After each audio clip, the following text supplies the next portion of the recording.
అక్క నాకు డౌటే. లేట్ చేయకుండా అడిగి. ఇప్పుడు అమ్మాయిలు మంచి మొగుడు రావాలని వరలక్షతాలు పూజలు అవి చేస్తారు కదా. చేస్తారు. మరి అబ్బాయిలకి మంచి పెళ్ళాలు రావాలంటే మళ్ళా వ్రతాలు పూజలు ఉండవా? ఉండవు. ఏ అంటే ఆల్రెడీ ఆడళ్ళందరూ మంచోళ్ళు కాబట్టి. నువ్వు కూడానా? ఆ వేగమేంట్రా వెదవా, బ్రేక్ వేయడం ఆలస్యం ఏంటి, బండి కింద నిమ్మకాయ అయిపోయేవాడివి. నేనండి. గణేశా? నేనేనండి.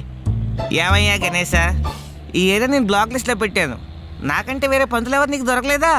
ఏంటి ఈ ఏరియాని బ్లాక్ లిస్ట్ లో పెట్టారా? అంత పాపం మేమేం చేసాం పంతులు గారు?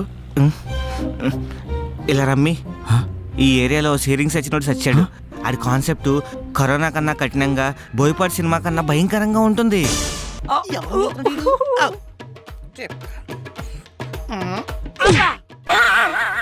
అక్కడ ఎవరున్నారా తెగలని హెత్తనం? ఎవరైనా ఉంటే ఓకే ఉంటారా అండి? ఊతికి ఆరేస్తారు. అందుకే ఎవరు లేని టైం చూసి లైన్ లేడం ప్రాక్టీస్ చేస్తున్నా. నువ్వు ఆ డస్ట్బిన్ లో బాదం పప్పులు తిన్నానన్నప్పుడే అర్థమైందిరా. ఏమని? నీ మైండ్ లో తడి చెత్త పొడి చెత్త కలిపి చేరిపోయాను.